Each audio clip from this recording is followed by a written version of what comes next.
And some of the things that's been on my heart lately is just trying to reach out to different people in different aspects of life, my life, people that are influencers in my life and people that I may have influenced as well. And just tapping into a segment of life and asking them, what are they learning? What are they seeing? And what can they share with us that might help us as well? So we are grateful that you've decided to join our podcast and our vision, our YouTube video as well today. And I'm so grateful and maybe even a little bit nervous to be able to introduce my guest today is my pastor.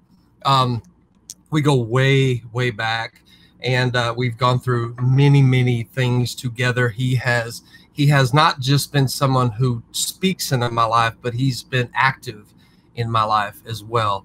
And so I'm really grateful that he's given me some time today, and I want to introduce him. His name is Bishop Michael Pitts. And unfortunately, Bishop, I'm old now, or getting older, and I cannot see my screen to bring you on. So here we go. We're going to bring you on right now. Ladies and gentlemen, Mr. Bishop Michael Pitts. There he is. There I am, and I'm so thrilled to be with you. I've got my glasses right here as well because, we're not as young as we used to be, but so glad for you and Gail and all that you're doing. And hey, before we get talking too much, what about this this video of the old Mustang is just like going everywhere? For no reason. It makes no kind of sense. I don't even, I tell people that, like 4 years ago, I put that video out there as just a thank you to a friend of mine. And it got, it got like 4,000 or 5,000 views. And the last 7 days, it's gotten 150,000 views. Unbelievable. Well, it's a great song, and you're always a great singer and a great communicator for what God gives you. And I'm happy to see that for you, especially in these times. People need to hear positive messages and redemptive messages. And you're always great at that. So God bless you guys. I'm happy to be with you today. I really appreciate that. Thank you for being so gracious, and thank you for being a guest on here. We were talking a little bit beforehand, and I was saying that there's so many things I could pull on you about, and we really don't have that kind of time, because literally I probably have 100,000 questions. It's such a temptation every day not to text you something. What do you think about this? What do you think about that? And I know that you're a busy guy, so I do want to narrow it down.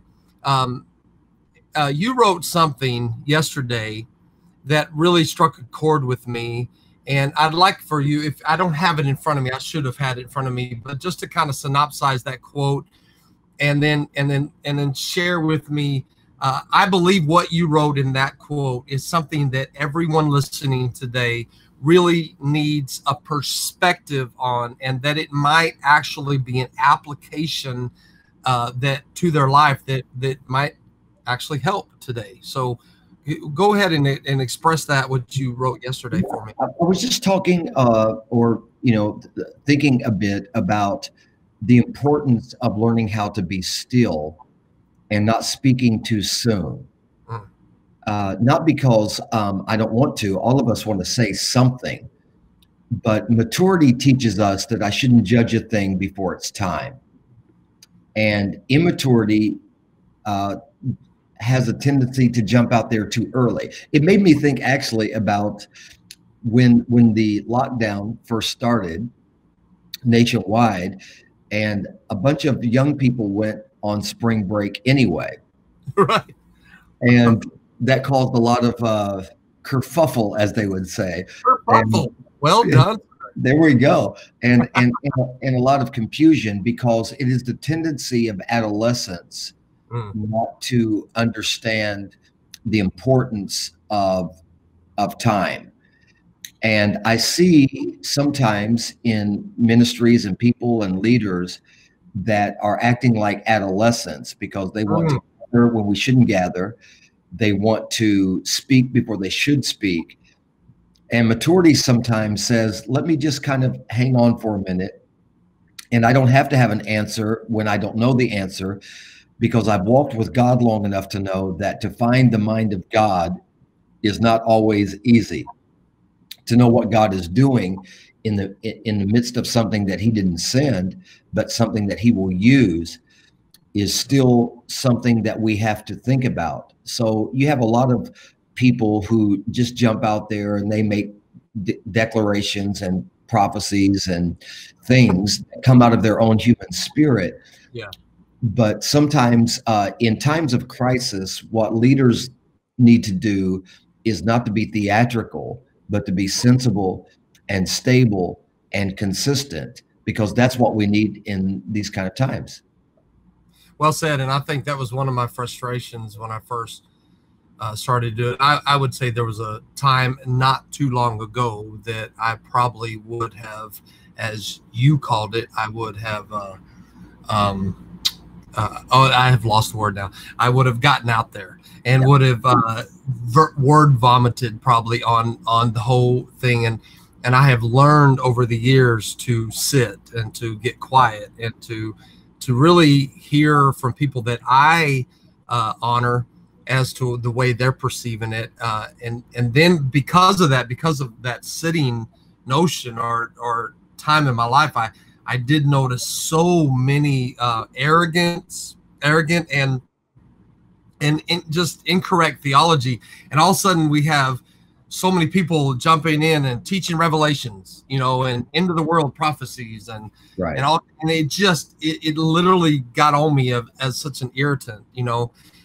Let me ask you this: when you said that, I think that's such a notion to be still and to be quiet. And what I'm assuming that you're leaning to is the perspective of getting quiet is to be able to remove all distractions and all world noise and lean into that still, small, quiet voice of the Holy Spirit. I love that. How would you say, as far as something that's applicable, how would you say is, would someone, the average Joe, do exactly that? What does it look like to actually listen, and what are we listening for? And kind of expand that idea for us, please. Yeah, it's not always what we're listening for. Sometimes it's who we're listening to. Because there are many voices in the land, and a lot of people have things to say. There are always people on social media saying what churches should do by people who have never built a church. Juveniles trying to tell apostles and prophets and pastors what to do, who have never built a birdhouse, much less a church. So that has something, that can become an irritant. But C.S. Lewis said that in pleasure, it seems if God is whispering to us. And pain, God shouts to us and uses it as a megaphone to arouse a deaf world. Wow. So I think that being still and being quiet is listening for what is God teaching me. I'm not responsible for what God is teaching other people. I have to know as a personal level, what am I supposed to get out of this? I think that we exit this when we figure out why we're in it. Well said.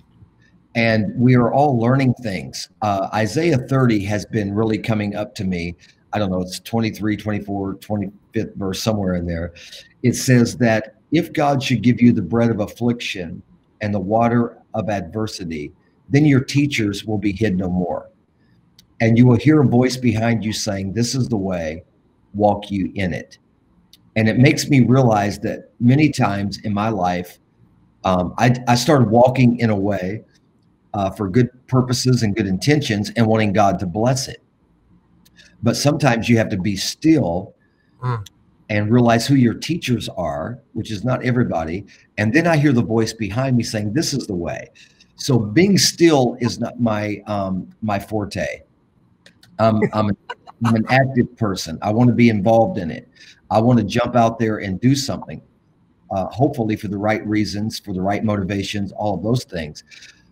So it's more difficult for me to learn, okay, I'm going to be still until God gives me what to say, what to do, and then that's the way that I'm going to walk in it.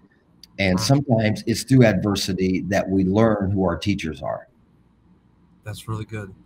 Do you believe that it's possible to hear from God? Do you?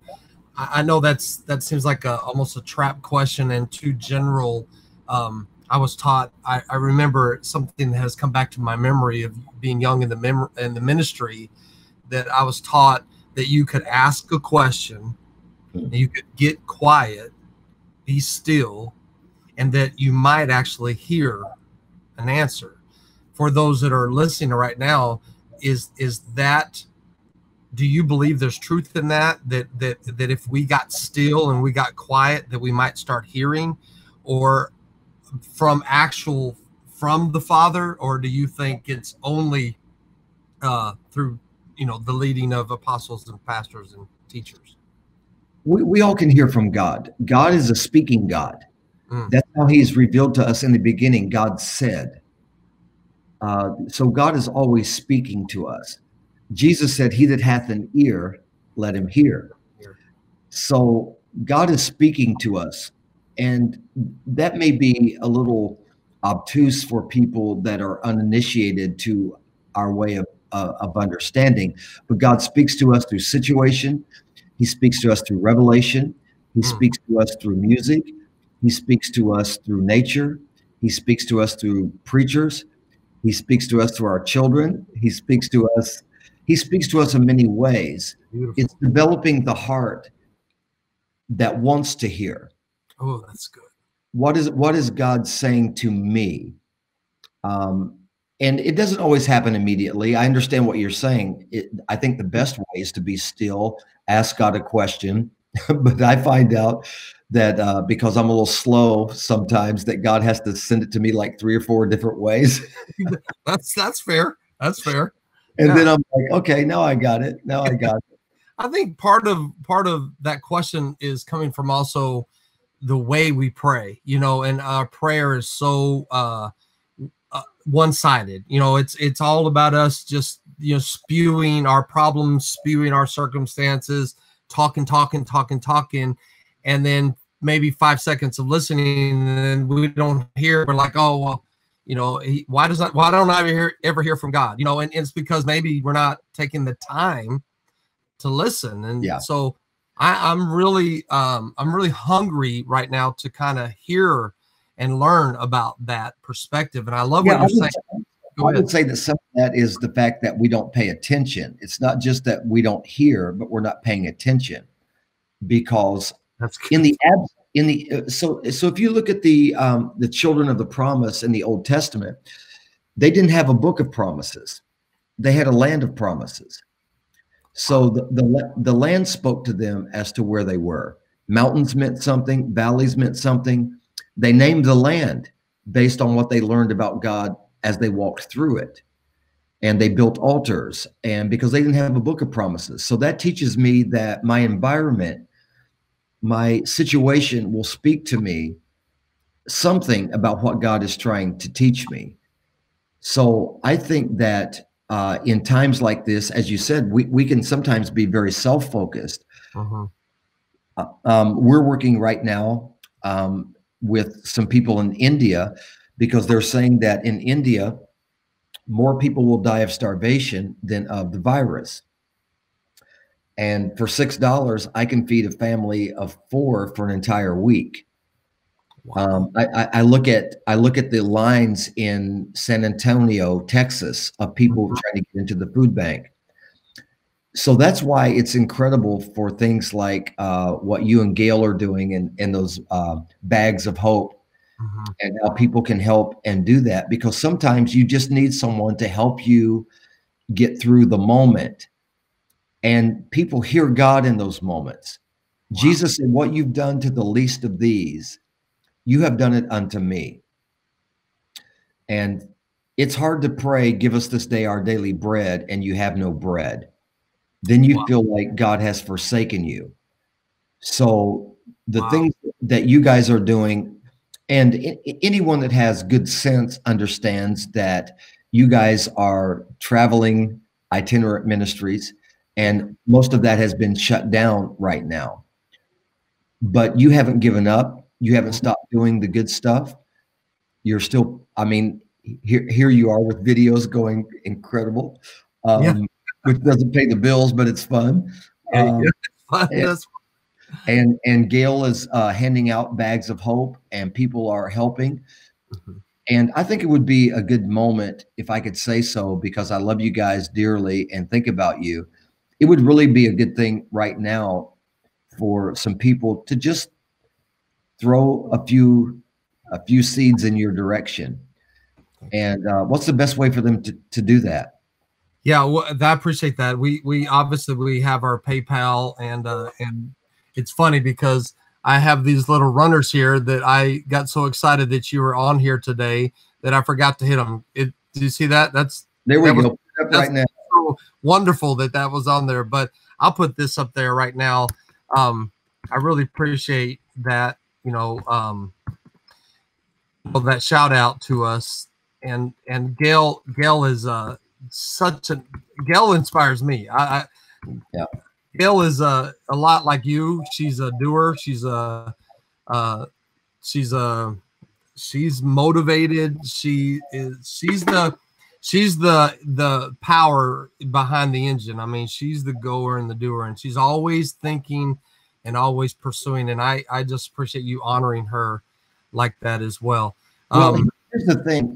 I have a lot of friends that in the music industry. I have a lot of people that are itinerant musicians and evangelists.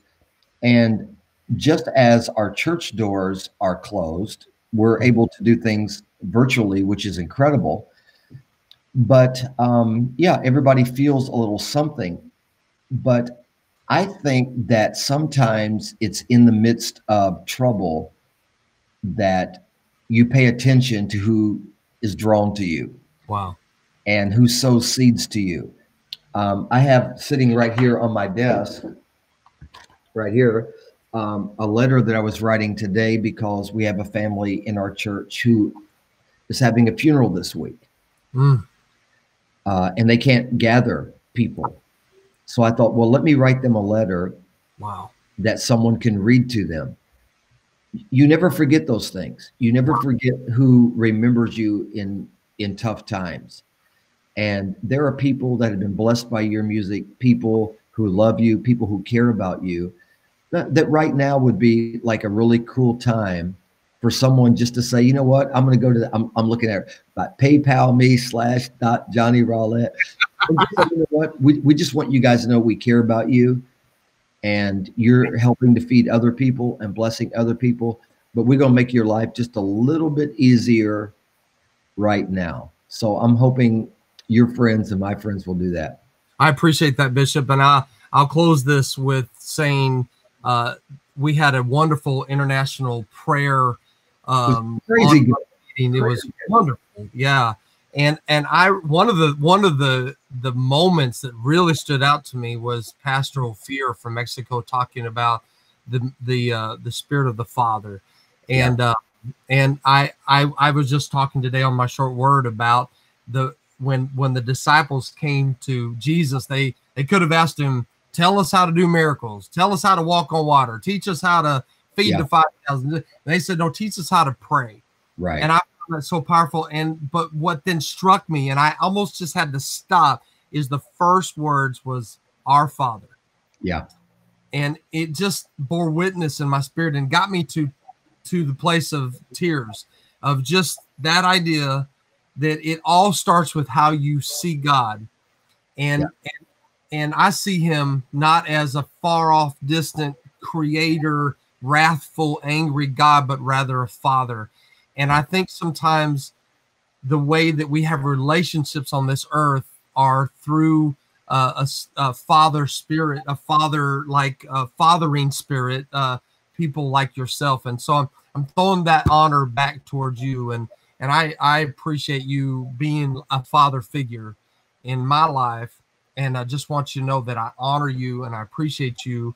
And I really appreciate you being on here today. Well, it's my joy and my honor. I'm always proud of you guys, always proud of your heart for souls. It is true that a person has to see God as a loving father, because I find out, just to be binary about it, that some people either see God as punitive or they see God as redemptive. If you see God as punitive, he's always mad. He's always trying to throw tsunamis on poor people, right, and break people's houses down and all of those things and send viruses on the world. Yeah. If you see God as redemptive, you see that we live in a fallen world that has consequences, but God is always looking for a way to bring the best out of any situation that we're in. And I thank God that he is redemptive. He is restorative. He is renewing. He is a God who brings us through the toughest days. These are defining days of our generation. We have not seen days like this before. No. But we will come, I'm telling you, we will come out of this thing and we're going to be better for it. We're going to be better for it because we're learning things, and God is teaching us things, and he's speaking to us things. And we will not take some things for granted. We will not take each other for granted, I pray. And we will come out and we will look back and tell stories to our children and our grandchildren about these days. Taking that as we close here, and I appreciate your time, don't want to take any more of your time. If you could say something to someone watching today, somebody who is maybe struggling with fear, anxiety, not knowing what comes tomorrow, looking for hope, what if you could just do a synopsis of something to encouragement to someone? Yeah, I would say, don't feel like you're unusual. I can be a little tightly wound myself, and I find out that my anxiety level goes up when it's something I don't understand, something I can't control, and something I can't fix. Well said. And then I have to calm down. Bring it on. Bring it down, because I'm a fixer and I'm a doer. That's at least what I like to feel. But so I don't want someone to feel like there's something wrong or unusual about you if you have a certain level of anxiety. That's when you have to learn to calm down, be still and know, that he is God. I think in these times, there are many people coming to God that walked away from him. God never left you. Wow. You just walked away from him. You got busy. Life happened. Situations happened. Maybe yourself happened. But in these moments, these are the times that God is saying, come on home. And someone is listening, watching us today, that used to serve God. You used to be happy. You got whatever all happened in your life. Maybe you did it. Maybe the devil did it. I don't know. Maybe your cousin did it. I don't know who did it, but it got done. Yeah. But in these moments, the Lord has his arms open wide. He's not mad. All of our judgment was put on Christ. That's a concept. God is not judging us because all of our judgment was put on Christ. Wow. He bore the judgment of all of us. So, wow, to think about that. Yeah. If we all got what we deserved, wow, we'd all be in trouble. All judgment. Man, that's so good. He put the judgment of all of mankind upon Christ, that he might bring to us the goodness of God that we don't deserve. We did not earn. We did not work our way into it. Salvation is not what I have done for God. It's what God has done for me. So I say to someone today, put your heart in the right place. Come on home. Come on home. Come on home. Man, that gets me. Come on home. I love that. I love that. I will. I appreciate you being here today. It's funny. I had so many questions, and what I found so good about God is that just in a regular conversation, maybe a third of those questions were already answered. So I really appreciate you, and I'm going to say goodbye to you, and then I'm going to say goodbye to our friends today. But again, if you would like to tune in to Bishop, he has obviously Facebook, Bishop Michael Pitts. On Facebook, it's actually under Michael Pitts. He wrote a book that is just brilliant called Fault Lines that you need to have. You've got it right now. You've got an ebook that you just put out for free. And what is that? It's called Don't Curse Your Crisis. Yeah. And yeah, so all of that is good. I'm not struggling with it. You know what? I like to tell people I'm alert, but I'm not alarmed. I am alert. I'm paying attention, but I'm not alarmed. There's not an alarm in my spirit. I'm not alarmed. I feel the exact same way. That's so good. Yeah. I'm secure in the fact that God is going to bring us through. He's brought us this far. He's going to bring us through. So I just my last words before you put me out of here. Being honored your time. That's all. That's all it is. Well, I appreciate it. But here's what I think. I think that songs. This is what I wanted to say to you. I'm going to go ahead and say it publicly. But I think songs will come out of this season that will have a different level of something on them. So I just want to say to you, write something that when we come out of this, it's going to mean something. I receive that, and I apply that to my life. I needed to hear that. A little push from my bishop, your bishop, everyone. Thank you so much for joining us, and tell your amazing wife that we're so grateful for her. It was so cool for me to see that my wife got to be a part of a group of powerful women, and Christine Kane was there. I'm like, man, how cool is that? Good right? God, thank you, Lord. And so it blessed me a lot. So thank you all. Thanks for joining me again, Bishop. It means a lot to me. Love you guys. Peace. We're going to say goodbye to you all as well. Thank you so much for hanging out with us today. I hope this message, this word, this impartation will minister to you on multiple levels, and that you might be able to just today know that